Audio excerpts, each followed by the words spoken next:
Նշենք, որ Anti-Fake-ի թիմը շարունակում է իր բողոքի գործողությունները եւ նրանք նամակներ են հանձնում Հայաստանում օտարերկրյա դեսպաններին։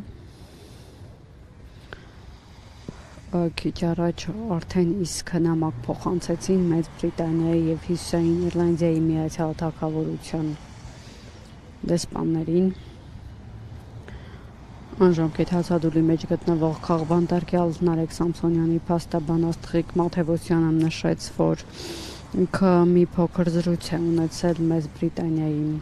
ներկայացուցչի հետ եւ ներկայացրել է, թե ինչ հրատապության հարցով է իրենց դիմում, որպեսզի նրանք քայլեր ձեռնարկեն եւ Հայաստանի իշխանություններից պահանջեն, որպեսզի ազատ արձակեն քաղբանտարկյալներ Նարեկ Սամսոնյանին եւ Վազգեն Սաղաթելյանին։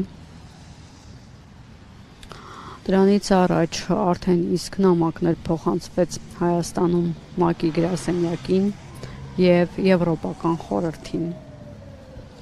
Anti-Fake-ի մի թիմը այդ տեսփանությունների առջև հանդես եկավ նաեւ հայտարարությամբ, ներկայացնելով այն ապօրինությունները, որոնք տեղի են ունեցել Սամսոնյանի եւ Սաղաթելյանի նկատմամբ։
Եվրոպայում, որ դեսպանը երկրում չի, գիշերն է մեկնել, դեսպանը լեսպան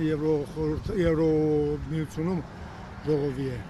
Ուղղակի խնդրեցին, որ կարանք նամակը վերցնենք, անպայման իրենք կկարդան, ինչ-որ ձևով կկապեն իրազեկ կլին նամակին, որ նամակը փոխանցենք, մենք փոխանցենք դեսպանը հետ գալու պես կփոխանցենք դեսպանին անպայման։ Երևի մի ժամվա ընթացքում կլինի։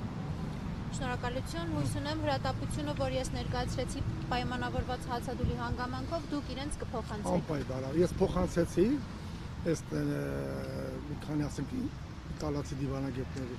բայց նաև անձամբ դեսպանին կփոխանցենք եւ կբացատրենք նորից իրեն։